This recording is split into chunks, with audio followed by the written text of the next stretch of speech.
Black lights and booze burn when I record for Watts. And every black like Troy Davis who never had a fair shot. All black everything, everything black. Culture over everything, y'all, we taking it back. Welcome to Left to Black. I'm your host, Anthony Neal. We are joined today by Professor Garrett Felber, who is an assistant professor of history at the University of Mississippi. He's the author of Those Who Don't Know, Don't Say, The Nation of Islam, the Black Freedom Movement, and the Carceral State, published by our good friends down the road, the University of North Carolina Press. He's also the co-editor of the Portable Malcolm X Reader, A Man Who Stands for Nothing Will Fall for Anything, co-edited with the late, great Manning Marable. How are you doing today, Professor Felber? Doing great. Thank you for having me on. I'm just absolutely curious about how you got interested in this particular story about the Nation of Islam. So it was with Manning Marable. So I was doing a master's in African American Studies at Columbia University during the writing of what became Malcolm X: A Life of Reinvention. So I was a research assistant on that project and through its completion. And it was the questions on that project that kind of, I wanted to write actually about jazz and Black nationalism for my dissertation. And I went to Michigan planning to do that, to get out of the vortex of Malcolm, and it sucked me back in. And and the discussions that came out of the book after it was published. And I just felt like there were some things, that needed to be complicated. Yeah, I mean, one of the important claims that you make in the book is that when we think about the Black liberation struggle the last 50 or 60 years, even longer for that matter, there are lots of organizations that come up all the time, right? We always talk about the Urban League and NAACP, SCLC, SNCC, obviously. But there's a way in which the Nation of Islam, as an entity, as an organization, has largely been, erased from our conversations of the Black freedom movement. Why do you think that's the case? That folks don't think about, they think about Malcolm X, obviously, right? But it's almost as if Malcolm X is divorced in this moment from the institution that built him, right? That created him. Yeah, I mean, that's exactly right. So I think people avoid it because it's complicated. It complicates, right? It's complicated in and of itself, but it also complicates the way that we have to talk about the movement. And you're right that what has happened is Malcolm either stands in for the nation or he stands outside it. And often he kind of does both of those at the same time. So people, if you take a class on the long civil rights movement, usually you would get something on the nation, but you would just get Malcolm or you would just get Elijah Muhammad. And it would always be sort of as this counter to the civil rights movement, right? Like it would be counterposed to King or counterposed to the Southern wing of nonviolence, sort of what we see as the civil rights struggle. So there was this way in which Malcolm was either standing in for the movement, or it was that Malcolm was always, and this is I think where Marable falls, that Malcolm was always in tension with it, right? Because he had this political vision which was always pulling at the seams of what Elijah and the nation saw themselves participating in, and that was sort of an inevitable break that happened. Yeah, it's interesting, right? Because we often think about, for a long time, we thought of the Nation of Islam as being an apolitical organization, if only because they didn't really actively engage in electoral politics, right? It's not really until, Farrakhan comes to the forefront publicly, at least in '84 around Jesse Jackson's campaign, that we actually see them really engaged in that way. But part of the argument you make in the book is that, we have to look very differently in the first hand about politics, right? And one of the ways that we look at the ways in which the Nation of Islam was actually politically potent is in this question around the carceral state. So in this particular moment where everyone's talking about abolition, both prison abolition, but also in terms of, what's happening with law enforcement and defundment, there's a way in which the Nation of Islam has been on the cutting edge of this conversation now for 60 years, and no one seems to reference it. Yeah, I mean, that was one of the impulses that I had, is so pushing against the idea that the Nation of Islam is apolitical, because I think we can just agree that's not right. That relies on such a narrow understanding of what politics is, right? Yeah. Right. So once we do that, then my question was, well, where are they political? What are the sites in which they're political? And it's in prisons and around policing. And what I think that does to shift not only our views of the Nation of Islam, but around the long Black freedom struggle, is it makes it so we understand that this is not the civil rights movement of our time, right? As it's so often, the new Jim Crow is now the civil rights movement of our time. That people have been talking about policing, state violence, prisons, as long as those things have, of course, right? Because those things have been obstacles. They've been used to repress Black freedom since their inception. So it's not that surprising, but I think it hadn't really been documented the extent to which the Nation of Islam was really challenging. I mean, I went into writing a dissertation about the Nation of Islam, and I didn't know at that time that they are the ones who are responsible for incarcerated people having constitutional rights. Yeah. People don't know that. And that was something I learned in writing it. And I think that's a really important point of where we are today. Yeah. Talk a little bit about Thomas X. Cooper, right? Because in the context of his case, that, a whole host of rights would be granted to those who were incarcerated. Yeah, so that case, Thomas Cooper comes out of kind of this long line of experimentation that Muslims in the nation are doing from the late 50s onward. And they're basically running into repression from prison officials and wardens around right to religious freedom. And this is going back all the way to Reconstruction. Ruffin v. Commonwealth, people who are incarcerated are seen as slaves of the state. So what they do in kind of testing out all these cases is challenge the very basic premise that people inside are entitled to constitutional rights. And one of those is freedom of religion, exercise of religion. So that case in 1964 then opens up, it's seen as the Brown v. Board of the prisoners' rights movement, because once you acknowledge that people have constitutional rights, then a whole host of other questions arise in terms of, the court's ability to intervene.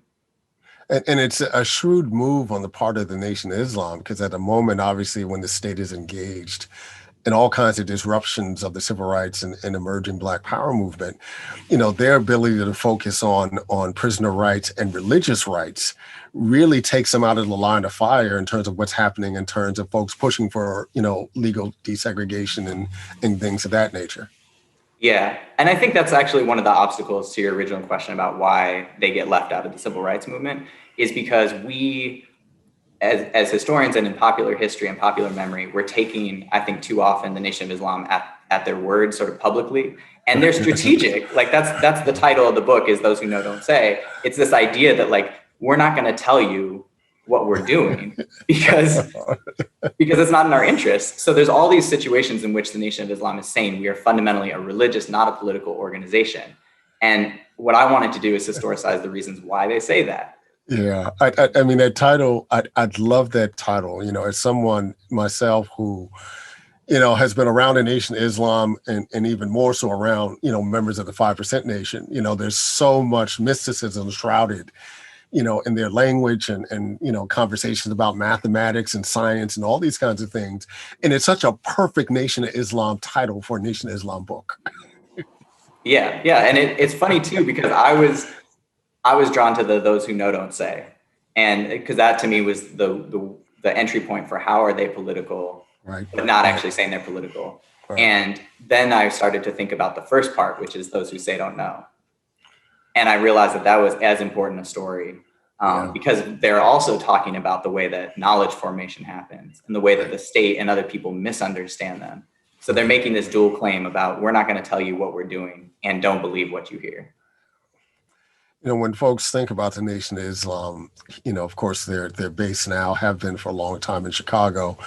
The mosque in Harlem was the most famous mosque, and obviously everything that's happening in the East Coast in the 60s with both New York, the Harlem Mosque, and also what's happening in Newark. We typically don't think of the Nation of Islam in the context of the West Coast and particularly Los Angeles. And it's interesting thinking about this now, all the conversation that took place with Ice Cube and his contract for Black America and cutting a deal, with the Trump campaign, it's part of Ice Cube's political lineage, if you will, right? When you think about the conversations that Minister Farrakhan's had with folks on the right and conservatives, conversations that Malcolm X had, with neo-Nazis, and we even go further back to thinking about Garvey and the Klan, it makes some sense. But your book also makes the argument there might be another reason why someone like Ice Cube would have been drawn to the Nation of Islam, because some of the cutting edge of their political work, particularly around incarceration, occurred in the context of Los Angeles, in the context of the LAPD, which was then run by Chief Parker, who of course mentors Daryl Gates, who becomes, the primary, target for groups like NWA and Ice Cube in the 1990s. So talk a little bit about what the Nation of Islam looked like in LA. Yeah, and Robin Kelly's work, thinking about the influence of the Stokes case, I think, in particular, and others who have thought about the Stokes case as kind of this forgotten moment in both Watts and then eventually Rodney King. And so they're late. The nation's kind of late to the West Coast, and Malcolm gets sent out there to build up the nation in the late 50s. And this is at the exact same moment, as you mentioned, that Parker's rise to really not just power in LA, but a national position as sort of professionalizing the police, of this idea that this corrupt institution can somehow be bureaucratized in this way that makes it look less violent. So through, trainings and all the things that, frankly, people still call for with police reform. So that's happening at the exact same time. And Parker is terrified, fixated, all of those things with the rise of the nation in LA. So they're not only surveilling the nation, they're getting information from C. Eric Lincoln, who's writing about the nation at the same time. And they're also just hassling people selling Muhammad Speaks. So I write about in the book, actually, that the week before the Stokes killing, which is, this really pivotal moment in 1962, where Ronald Stokes is killed. I wonder whether you could tell me very briefly what took place in Los Angeles. 7 men were shot. 7 Muslims were shot. None of them were armed. None of them were struggling. None of them were fighting. None of them were trying to defend themselves at all. And the secretary of the mosque, the one who was shot down by them, that they shot him through the heart. And when he fell to the sidewalk, they beat him in his head and handcuffed him and left him laying there on the sidewalk for 45 minutes. William Rogers is paralyzed, and they all have to go on trial and defend themselves. But a week before that, they're at UCLA hassling many of the same people over selling Muhammad Speaks on campus. So I try to emphasize the way that the sort of quotidian policing, the hassling people over, things like selling a newspaper, or what you see with Eric Garner, just how that's always linked to the most violent episodes that we're sort of responding to. And the aftermath of that, I guess, the aftermath of the Stokes, I try to demonstrate the way that the Nation of Islam tried to build a coalition against police violence. And that was, difficult, as all coalition building is. It's especially difficult with groups like the NAACP and others who have already denounced the nation, with Christian ministers who, see them as a hate group. But to challenge this idea that the nation is not political, when in fact they're trying to build coalitions. And just the way that sort of, that case hung over as a specter over Watts when Watts arose. 6 days of rioting in a Negro section of Los Angeles left behind scenes reminiscent of war-torn cities. Think about all the things that influenced the explosion in Watts in '65. The Stokes case isn't necessarily one that's brought up, right? And the fact that the Nation of Islam actually moved from the Stokes case, actually engaged in some ground game, if you will, suggested it was probably more influential than it's been given credit for in terms of when folks mobilized, in post-Watts, in LA in '65. Mm-hmm. Yeah, and I just think this is the problem with the narrative that we have in the nation that's so top-down. So if you just look at Elijah Muhammad and what Elijah Muhammad says, he basically tells Malcolm to stand back, right? And that gets narrated over and over again as through their break. So because he makes this decision, he comes in over Malcolm's head when Malcolm wants to go out there, and it's all about them. And what I'm sort of trying to pivot to is, well, what if we look at the local level? What if we look at what the minister, Minister Shabazz in LA is doing, and these sort of growth there, and we forget the sort of interpersonal political between Malcolm and Elijah. Yeah, it's interesting, right? Because that's one of the things we forget about all these national organizations, and very often on the local level, they function a little differently than they did nationally, right? So, even now when you look at some Nation of Islam mosque, in local cities, I'm thinking specifically about even here in Durham now, it functions in a way that's almost a little different than what we see nationally. Some of the rhetoric is, and some of the, collaborations, right, that they build on the ground with organizations, look a little different. You mentioned, what Malcolm X is doing out in LA with the Nation of Islam. And I recall, what drew the Nation of Islam and Malcolm X to Sam Cooke's attention was the fact that they were engaging these activities. And there's a way in which, for the average African American, seeing the Nation of Islam take some leadership around police brutality and imprisonment and conversations about, abolition, brings them to the Nation of Islam in ways that, in many ways they wouldn't have in other cases. Yeah. Yeah. And I think the NAACP is a really good example of this too, right? Because we talk all the time about how Rob Williams versus Roy Wilkins, right? Like how that's a tension between national and local. And you see the same thing with the NOI. And there was actually this chapter that got cut. It turned into a journal article, but where I was interested in all these NAACP student chapters that during the early 60s were inviting Malcolm X to campus. Yeah, right. And it caused tons of problems and dissent within the NAACP. But it was, Black students before the sort of formation of BSUs who were in NAACP chapters, and they were interested in Malcolm. And we shouldn't see that as, confounding. It's just the way that, people sort of organize around what's available to them. Right. You take the story forward to 2016, in which, a figure gets identified because he has a X initial. His name is actually Xavier, as you mentioned, his middle name. And the narrative that gets spun out is that, as an attempt to radicalize him and radicalize his activities within the context of radical organizations, the Nation of Islam gets brought back into it, right? And we know that there's been this new round of surveillance that's going on, at least it's made public, talking about Black identity groups. Talk a little bit about how folks think about the Nation of Islam, in 2020 around some of these issues. Yeah, I mean, to me, there's so much that's still lingering from the Cold War in terms of thinking about. So the thing I argue in the book really is that this idea of Black hate, Black supremacy, even reverse racism, that a lot of that is formed out of this like late 1950s, early 60s white liberal framework of Black. And the NAACP provided some of that language themselves, right? Absolutely. In 61, yeah. They were happy to do that. They were like, no, they conflated segregation and separation. So Malcolm, and people who know Malcolm's speeches know that he talked a lot about the difference between the two. And for the folks in the NAACP, at least nationally, they love to say, well, we would oppose all forms of segregation. So we oppose the Nation of Islam as a segregationist organization.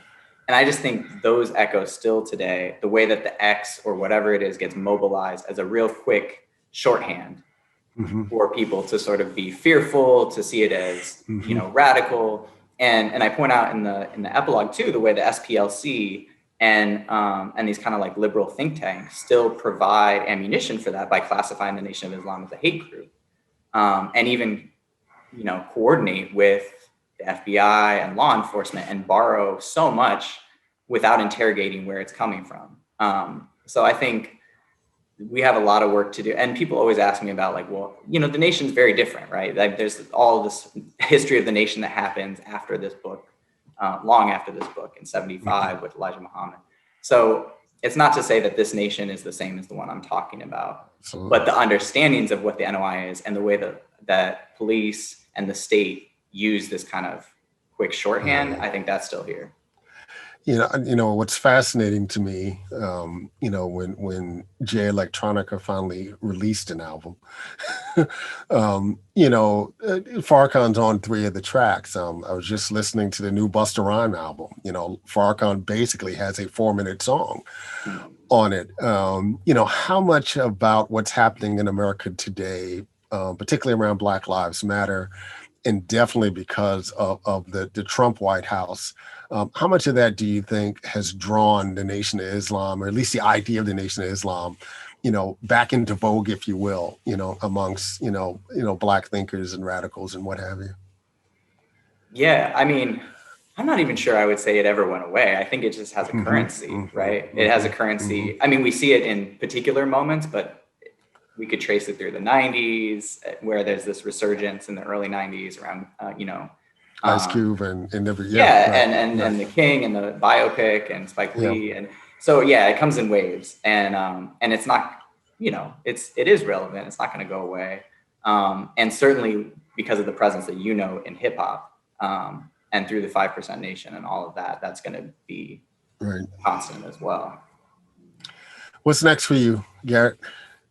Book-wise, so Martin Sostra, who's a pretty prominent figure in the first book, I'm writing a biography of him. So he leaves the Nation of Islam when Malcolm does in 1964, starts a radical bookstore in Buffalo, and then gets framed in the uprisings in 1967 and sentenced to 40 years. And by that point, he's become an anarchist. He becomes a political prisoner and is released in 1975.